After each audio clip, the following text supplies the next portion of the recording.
I'm your host, named Muhammad Rafi, and here is my YouTube channel, Zamir Universal. With all this depression, with all this helplessness, and all this that, when you see the Gaza children and women in grief, crying, and for the last 24 months, looking at the skies and saying, Hasbunallah wa ni'mal wakeel. In Arabic, that means God is enough for us. So nobody is superpower, neither American president, whether it's Joe Biden or Donald Trump, or this evil Netanyahu, Ben Gvir, or Smotrich.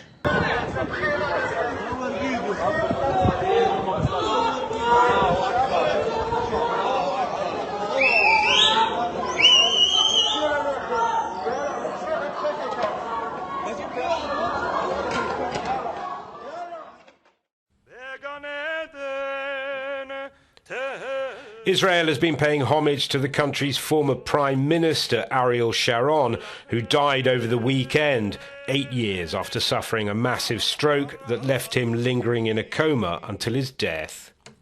Sharon was a controversial figure, to say the least, considered in many parts of the world as a murderer and war criminal. He was eulogized at his funeral as a peacemaker. Israeli President Shimon Peres described him as the shoulder that supported Israeli security. Among the representatives from the wider international community was the Special Envoy to the Middle East Quartet, Tony Blair.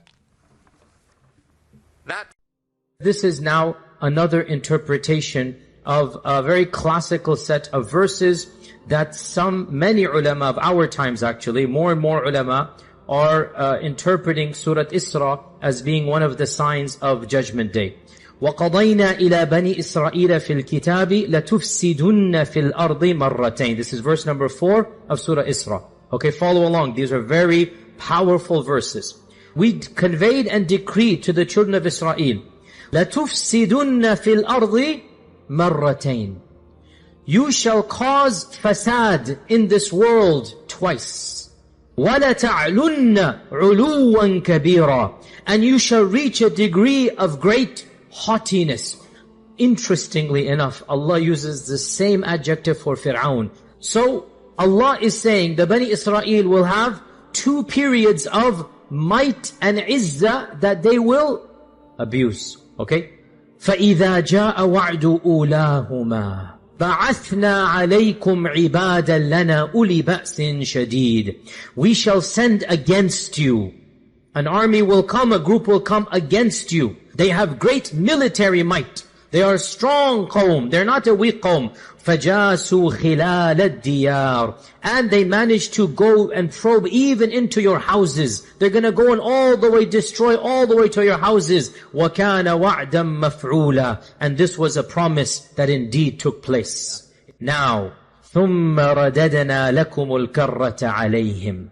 Then we gave you back a karra, a new chance. And we caused you to have a victory over your enemies. And وَأَمْدَدْنَاكُمْ بِأَمْوَالٍ وَبَنِينَ. We gave you blessings. You now had a civilization, children, wealth. وَجَعَلْنَاكُمْ أَكْثَرَ نَفِيرًا. And we made you powerful in numbers. Your أَكْثَرَ نَفِيرًا means your manpower or your strength or your military might. All of this is allowed here, right? So you became a mighty nation. إِنْ أَحْسَنْتُمْ أَحْسَنْتُمْ لِأَنفُسِكُمْ. Ya Bani Israel, if you do good, it's only for yourself. You will do good. وَإِنْ أَسَأْتُمْ فَلَهَا.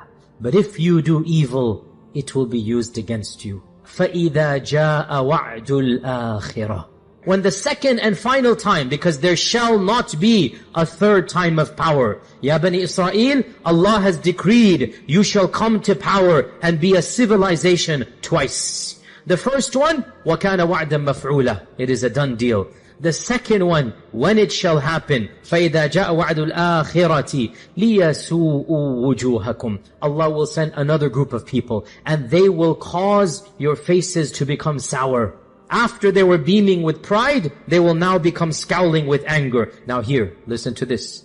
وَلِيَدْخُلُوا الْمَسْجِدَ, and they shall enter the masjid. Which masjid? Ya Aqsa. كَمَا دَخَلُوهُ أَوَّلَ مَرَّةٍ, as they entered it the previous time. وَلِيُتَبِّرُوا مَا عَلَوْا تَتْبِيرًا, and they will destroy whatever you had taken over with your ulu, whatever you had done, whatever you had built, whatever had been constructed with your ulu. وَلِيُتَبِّرُوا. To have a scholar to tell you this thing, or no one will tell you. Neither the Imam of Kaaba is going to tell you, nor in Medina, nor I think Malaysia, Indonesia, Pakistan. No one is going to tell you, Iraq, Iran. But look at what the Holy Quran said in Surah Isra, and I'm going to repeat that in it. Everything is told to you that they will be given this power first when they were enslaved by Pharaoh, and he used to just keep their women and kill every male child.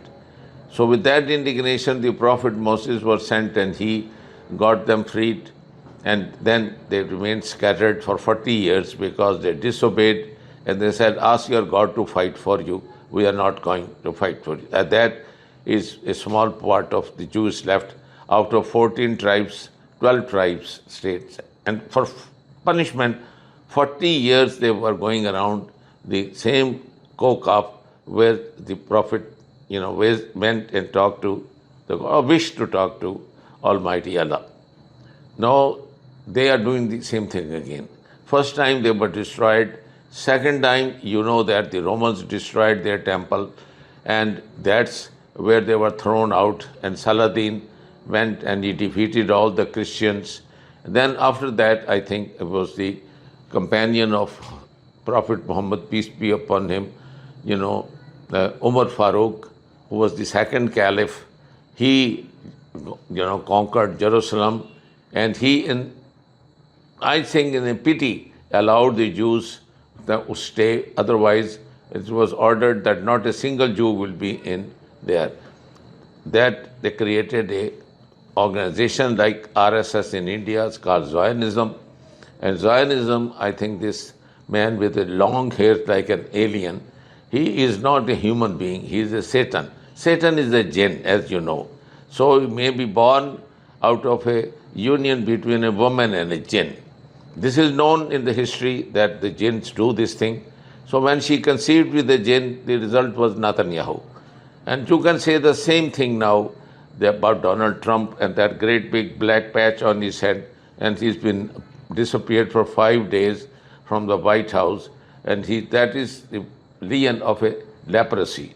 And leopard, they never ever survive, they die.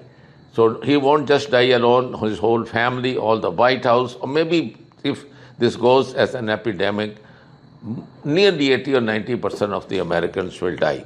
So with all this little short video, I am just going to play the verses from Holy Quran, which are authentic, which are real, which can be certified at the same 1440 years ago. They are divine, not by any human being. And this is what has been ordained. This has been written, and this will be done. Thank you. The betrayal of Palestine, Arab complicity in genocide. Brothers and sisters, and to the rulers who hear these words, Saudi Arabia, the Emirates, Qatar, Egypt, Jordan, and the rest who hide behind silence, I speak to you directly.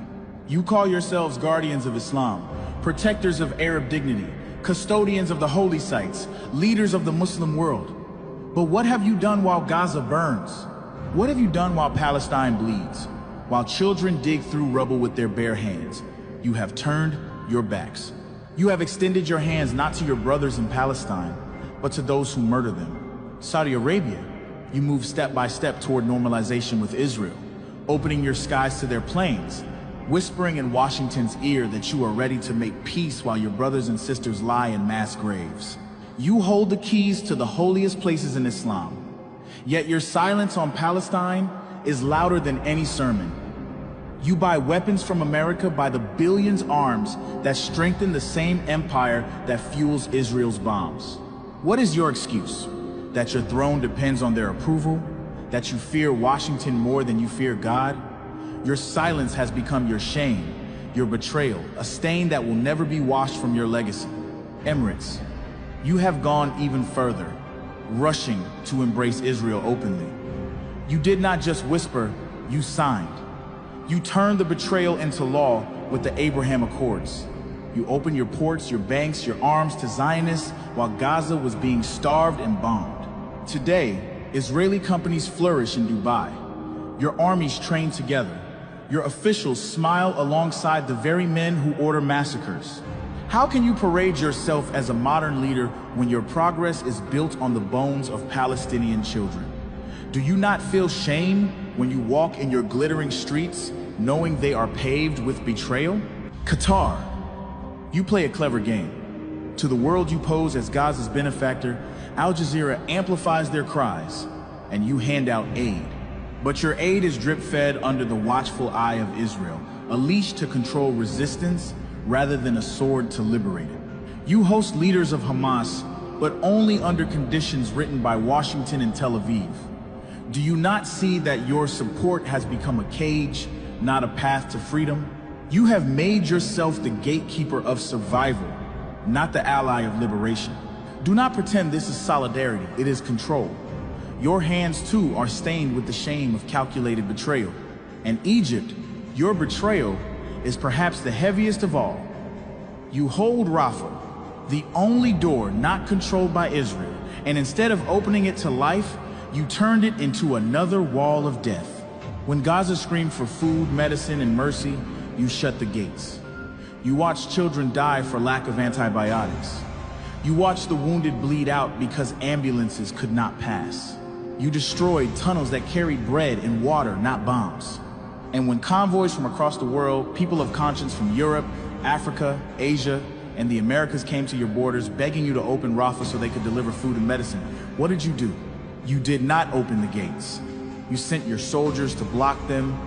You forced them to stand in the desert sun while people in Gaza starved a few kilometers away.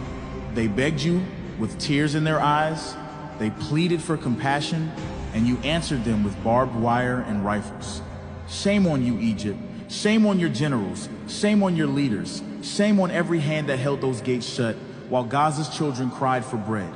Jordan, you, who claim to be the custodian of Jerusalem's holy sites, the guardian of Al-Aqsa, yet year after year you renew your treaties with Israel, you coordinate intelligence, you ensure that no true resistance rises from your soil.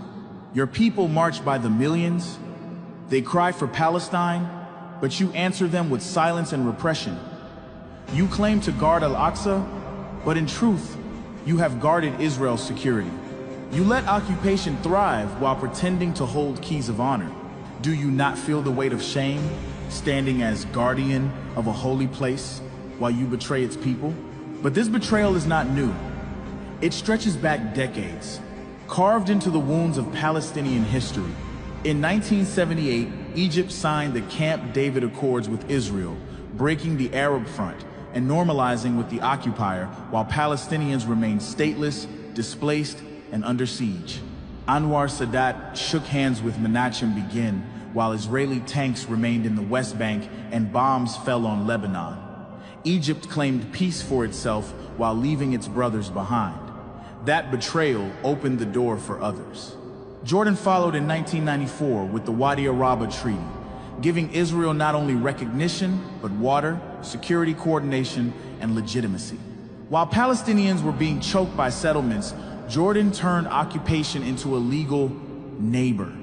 In the 1990s, the Oslo Accords, shaped and signed under the watchful eyes of Washington, created an illusion of peace while entrenching occupation.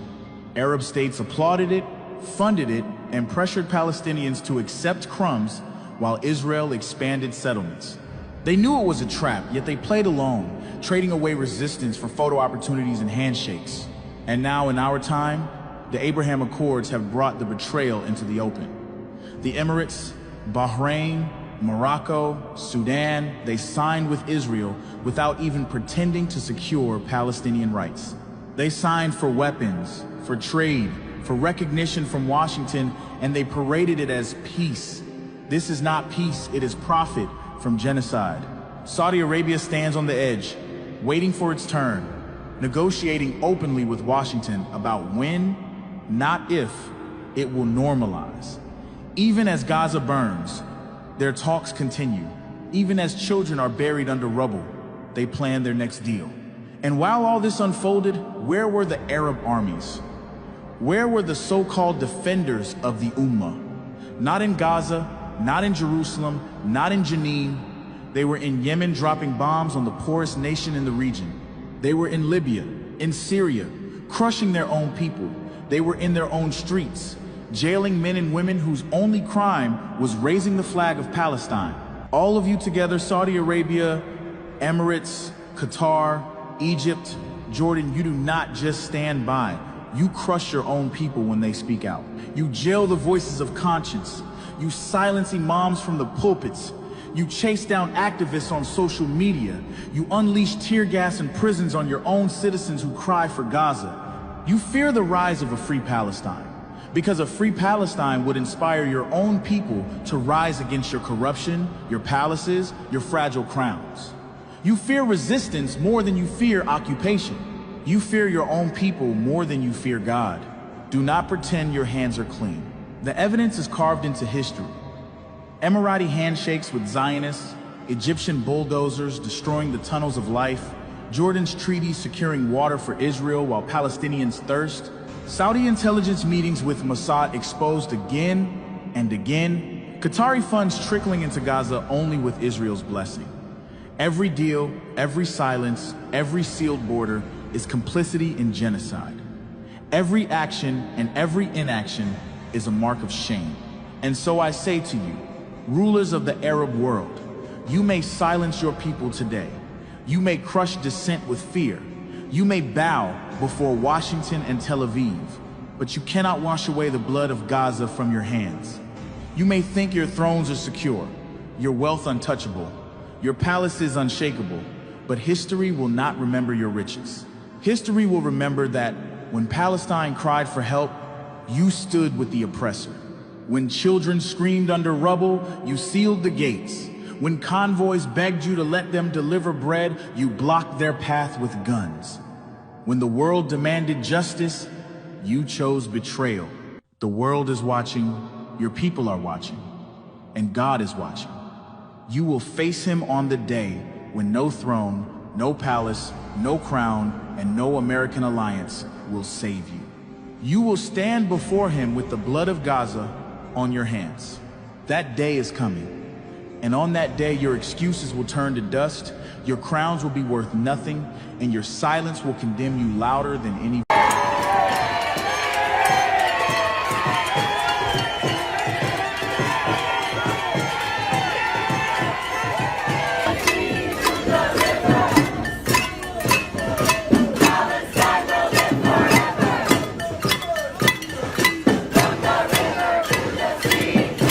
Universal television को subscribe करना ना भूलें।